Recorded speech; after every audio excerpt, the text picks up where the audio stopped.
Bonjour, bonjour chez vous, je suis Immaculée, le monopole de Immaculate Access sur YouTube. Si vous venez juste de nous découvrir, n'hésitez pas à rejoindre cette famille de YouTube Immaculée Light Access. Il a en sigle IL et en anglais pour plus de vidéos. Comme j'aime le dire, le samedi, rions plus, rions mieux, c'est le week-end et tout. On met les stress, les frustrations, les dérangements, les troubles à côté. On se dit que c'est samedi, voilà, j'ai droit au sourire, j'ai droit à la bonne humeur, j'ai droit au bonheur. Donc, on met tout de côté et on va se focaliser sur le bonheur, sur le sourire pour que nous puissions passer très bien notre week-end. Voilà, aujourd'hui je viens avec, si c'est votre première fois, j'aime toujours vous bénir avant de commencer. Donc que mon Dieu vous bénisse, qui vous retrouve partout où vous êtes et qui tende sa main sur vous. Voilà, au nom de Jésus. Donc je continue, je commence donc cette émission. Aujourd'hui je suis venue vous faire rire. Quelque chose qui m'était arrivé quand j'étais petite.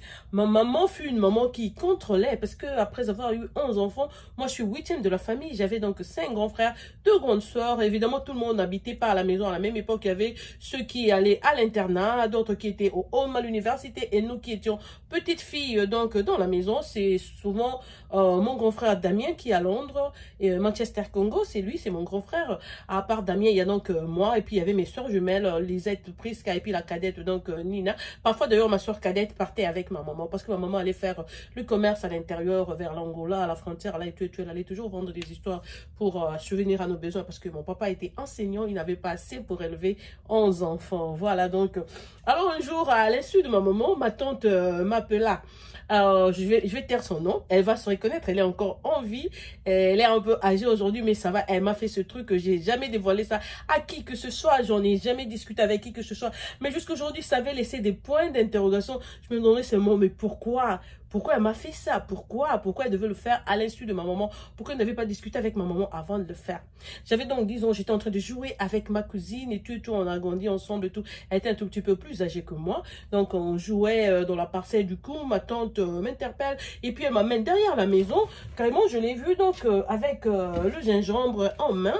Et puis après, elle portait un seau métallique. Dans le seau, il y avait de l'eau. Et puis, elle avait un autre conteneur. Dans le conteneur, là, il y avait donc ceci, donc comme on l'appelle, la pompe.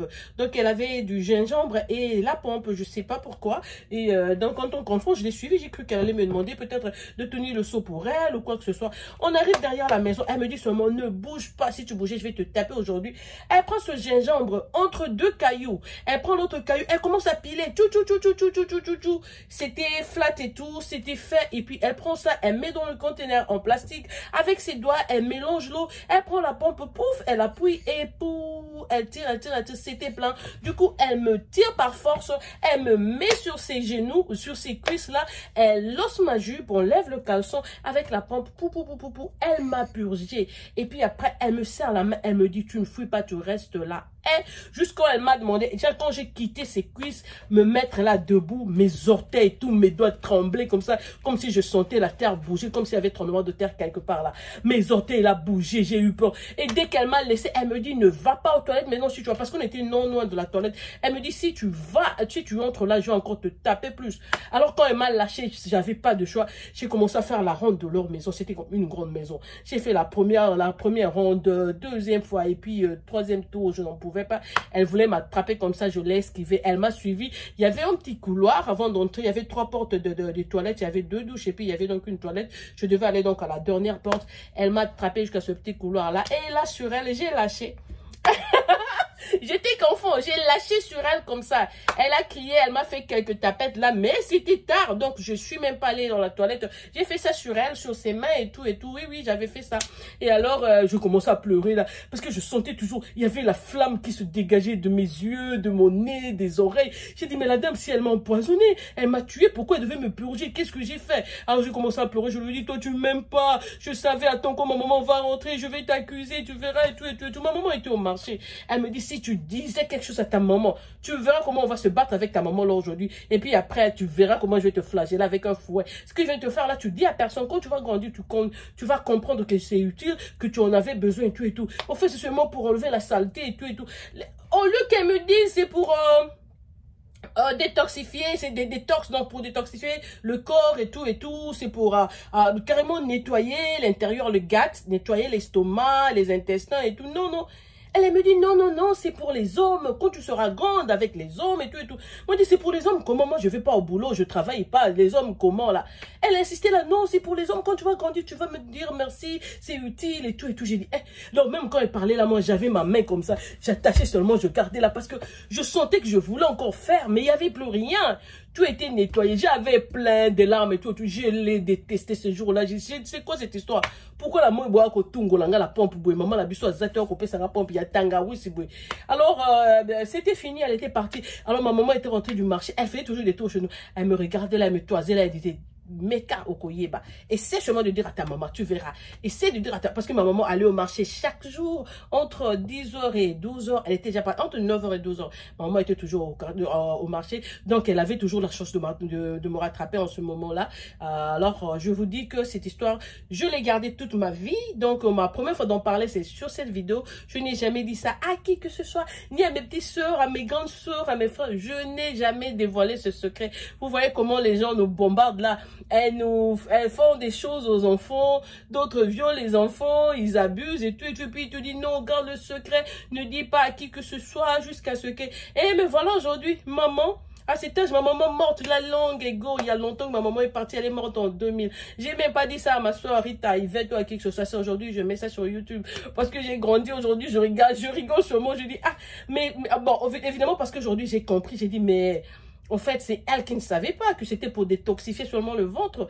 Parce que dans le gingembre, il y a tous les aliments. Le gingembre, c'est, je dirais, c'est la meilleure racine, la meilleure plante qu'on a, en tout cas, pour nettoyer le corps. D'ailleurs, aujourd'hui, moi-même, je l'ajoute presque dans toutes mes nourritures. J'aime le poisson au gingembre, viande au gingembre, haricots au gingembre. Mon piment, là, qu'on mange à la maison, là, j'aime quand on a mis du gingembre. C'est vraiment un de mes aliments favoris. Je sais pas pourquoi elle devait me dire que c'était pour les hommes. Pour les hommes, à 10 ans, on ne connaît pas encore les hommes. Elle ne devait pas abuser de moi comme ça. J'avais trouvé ça que c'était un abus parce que à cause de la douleur, la façon dont ça piquait là, c'était vraiment... Quand je pense à ça, je pense toujours à mes larmes et tout et tout et tout. Et moi, j'étais donc la dernière qu'elle avait attrapée. Elle avait déjà fait ça à mes autres cousines. Il y a une qui est décédée et il y a d'autres et tout et tout. Donc, je sais pas. C'était une dame que l'on venait d'épouser en famille. Donc, elle est venue avec ces manières-là chez nous. On ne savait pas. Nos mamans nous élevaient comme ça. Tu es enfant, tu vas à l'école, tu vas au lycée, dans des écoles catholiques que l'on fréquentait. Et puis, on rentrait, c'était juste la bonne vie. On joue au sable, à la maman, au papa, à la cuisine et tout et tout. C'était comme ça, au Nzango, ok. Bon, quand on était petite, là, comment on jouait, quoi, dans le quartier, dans d'autres parcelles et tout. Elle est venue, je dis, oh, pour moi, je sentais comme si c'était un viol, quelqu'un voit mon anus. Mon anus, ma tante a vu mon anus, elle m'a purgé et tout, et tout, et tout. Avant ça, je me souvenais pas de ma maman. Peut-être que quand j'étais jeune ou peut-être que j'étais malade, peut-être que ma maman a eu à me purger, mais j'avais pas de souvenir. Du fait que peut-être que ma maman m'avait purgé avec des plantes du genre tomates et tout, peut-être que je n'avais pas senti. Mais le ginger, le gingembre a vraiment fait mal. C'est pour ça que j'ai gardé ça comme presque mauvais souvenir. D'abord du fait qu'elle n'avait pas... elle n'a pas eu le droit sur moi en tant que tante de me faire ça. Elle ne devait pas avoir ma nullité. C'était ma tante, c'était le respect total normalement. En plus, avant de faire quoi que ce soit sur moi, elle devait demander l'autorisation auprès de ma maman, mais elle n'avait pas fait, donc elle avait abusé. Voilà, donc chaque fois que je vois ces deux choses, je vois ça, je vois le gingembre. Moi-même aujourd'hui, je suis une maman comme ça. J'ai eu même des maternités, mais je ne me suis jamais purgée au gingembre. Donc au lieu de me purger là pour me faire mal, faire trembler mes orteils comme ça, elle pouvait juste me demander de mâcher, manger avec un peu de sel, et je peux manger le gingembre comme ça. Donc c'est un peu ça. Donc nos tantes, on dit qui aime bien châtie bien, peut-être que c'est, je crois que c'est seulement par amour qu'elle a fait ça, mais le fait même de dire que c'était pour les hommes là, c'était encore plus ridicule parce que je n'étais qu'enfant à 10 ans vraiment. Tu veux soigner ta cousine ou ta nièce et tu vas lui parler des hommes dans ce sens là. Les hommes ont fait quoi? Tu peux ne pas avoir tous ces gens dans toutes les traditions du monde. On n'utilise pas le gingembre et il y a même là où on ne purge même pas les enfants. Donc voilà, c'est un peu ça. Alors, comme je vais de mettre ça sur YouTube aujourd'hui, je vais en parler aussi à ma fille et tout pour qu'elle sache quoi. Et donc ma fille, je l'élève très, pas revoltée, mais elle est très ouverte. C'est vraiment difficile pour quelqu'un de venir la prendre. Et parce que moi-même, j'ai été victime de quelques abus quand j'étais enfant, du genre, on fait un truc, on te dit ne dis pas, ne parle pas, ne raconte pas. Alors je me taisais, je gardais à ma fille, je lui dis, quand quelqu'un te fait un truc, te dit, par exemple, ne dis pas à ta maman, ne dis pas. Sache déjà que c'est une mauvaise personne, c'est un mauvais. C'est le genre de gens qui font mal aux enfants. Et puis, si tu dis à tes parents, je vais t'accuser, mais toi, tu l'as vu, je vais te taper, je veux dire, toi, tu l'as vu voler, tu l'as vu faire du mal. Il te demande carrément de zip, de fermer, de coller ta bouche à racoler pour la vie. Parce que si tu es accusé et tout, c'est pas normal, il faut qu'on fasse usage de notre bouche. Personne ne peut te demander de te taire. Ici aux États-Unis, il y a une histoire. La fille s'appelait Elizabeth Smart. Elle était à Utah, d'un père très riche. Elle dormait dans la même chambre avec, je crois, son petit frère ce jour-là, et sur 2 lits différents. Mais ici aux États-Unis, juste avant l'hiver, il y a beaucoup de gens, des gens qui ont des grandes maisons. Ils arrangent toujours leur toit et tout, parce qu'ils veulent pas que ça s'écroule à cause de le poids à la charge de la neige détruit la toiture. Alors, ils essaient toujours d'arranger avant l'hiver. Donc, ils voulaient faire appel à une compagnie et un collègue de travail lui a dit, non, je connais un monsieur dans notre communauté qui arrange ses toits. En tout cas, ça fera bon prix. Il va pas te demander plus. Comme ça, tu vas garder ton argent. Le papa, là, donc, a fait confiance à ce monsieur. Le monsieur a appelé, donc, le forgeron ou menuisier, ou dans le monsieur qui devait arranger la toiture. Il vient, on lui montre toute la maison. Il est allé au-dessus, il a regardé, il a travaillé toute la journée, je crois pendant 3 ou 4 heures, donc il était là. Quand il a fini, il a dit merci, on lui a filé le chèque, donc on lui a payé le même jour. Il est parti, mais avant de partir dans la chambre d'enfant, il a laissé la fenêtre entrouverte. Il avait enlevé le boulon qui était dehors, qui bloquait, donc le treillis et la vitre. Il a laissé le truc comme ça. Et la même nuit, le monsieur est revenu.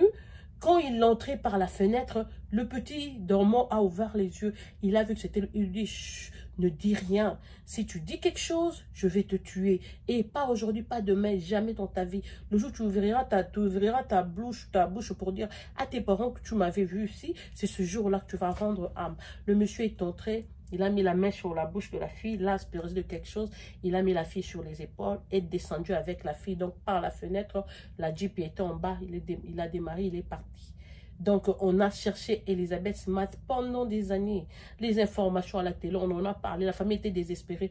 On sait qu'elle était partie comme ça. Après plusieurs années, quand on l'avait kidnappée, c'était juste une petite fille. Je crois que, disons qu'elle avait 9 ou 10 ans. Mais quand on l'a retrouvée, elle avait 17 ou 18 ans. Donc après plusieurs années, une fois on l'a retrouvée.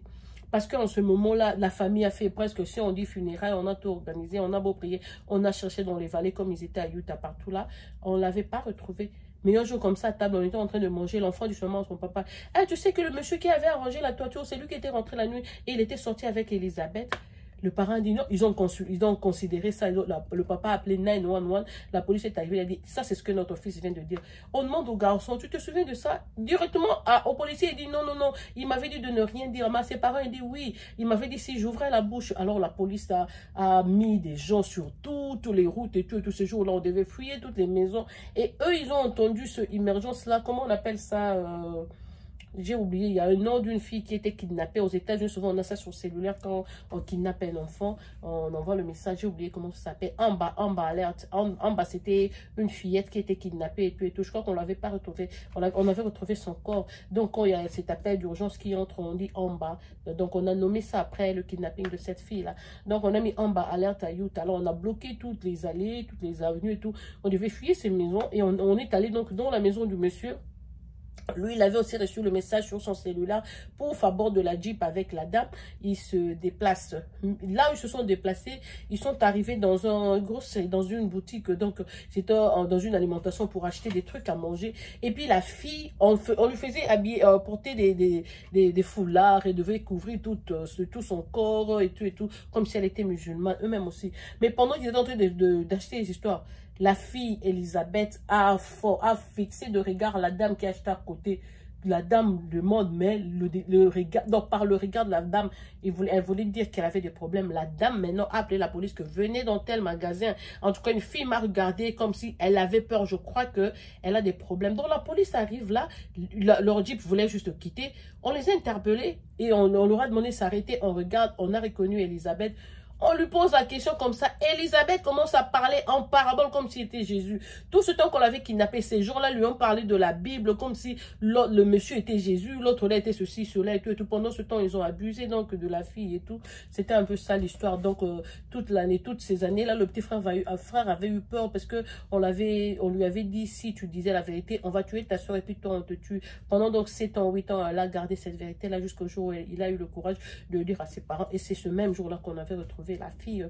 On allait faire un film de Hollywood sur son histoire, mais elle a préféré écrire un livre. Elle a écrit un livre et aujourd'hui, elle s'est mariée. Elle avait fait un joli mariage à la plage en Californie. Elle vit avec son homme. Voilà donc pourquoi je ne supporte pas quand une adulte ou un adulte dit à un enfant, je vais faire ceci pour toi, mais ne dis pas à tes parents. Non, non, non. Un enfant doit être capable de poser, de parler à ses parents clairement et même de développer sa curiosité quand il y a quelque chose qui ne va pas. Il dit, maman, regarde, on m'a fait ceci. Maman, regarde, la tante m'a purgé. Maman, regarde. Voilà qu'après plusieurs années, c'est aujourd'hui que je mets cette histoire pour dire que ma tante m'avait purgé du gingembre quand j'avais que 10 ans. Et pendant toutes ces années, j'avais jamais eu la chance de le dire à ma maman ou à qui que ce soit. Voilà, je le dis aujourd'hui. Aujourd'hui, on est maman, on a des enfants. Nous devons apprendre à veiller sur nos enfants, à leur dire toujours de dire la vérité. Surtout quand quelqu'un lui dit quelque chose, la fille doit faire de sa main sa confidente. Le garçon également, d'ailleurs. D'ailleurs, entre garçon et maman, il y a toujours le complexe de dupe qui mène. Donc, il n'y a pas de problème. Sur les garçons ont la facilité de parler avec leur maman et tout et tout. C'est souvent des filles qui deviennent presque nos adversaires et elles n'aiment pas nos rivales. Je veux dire, elles n'aiment pas trop se confier. En tout cas, voilà, c'est tout ce que j'ai prévu pour vous. C'est la petite émission d'aujourd'hui. C'est tout ce que je voulais donc partager avec vous. Comme je dis, rions plus, rions. Mais c'est pas tellement sarcastique, mais on peut quand même rire parce que purger quelqu'un en gingembre, hey, it's kind of funny. Voilà, c'était Immaculée Malou de la part de Immaculate Access. Que mon Dieu vous bénisse encore. C'était votre soeur qui vous aime, qui vous chouchoute et vous apprivoise à outrance. Voilà mes cheveux, je les ai coupés il y a quelques mois, pas très longtemps. En tout cas, j'avais tout coupé et puis j'ai commencé à appliquer. Je vais vous faire une vidéo avec les produits que j'utilise pour mes cheveux. Et j'ai eu ça plein parce que je voulais reprendre tous mes cheveux noirs. Souvent, j'ai toujours des cheveux colorés, mais j'avais besoin de mes propres cheveux noirs. C'est pour ça que je mets ce bain et je les garde. Et je vais vous donner le secret donc de mes cheveux. La tête est pleine. J'ai eu même les edges plein parce que j'avais perdu à cause d'usage de gel, des perruques, des plantes, tout ce que je mets. Non, j'ai dit, naturellement, j'ai beaucoup d'essuyés. J'ai donc récupéré mes cheveux. Voilà, un bisou chez vous et encore une fois, bon week-end. On se verra après avec une autre vidéo. Bisous, bye.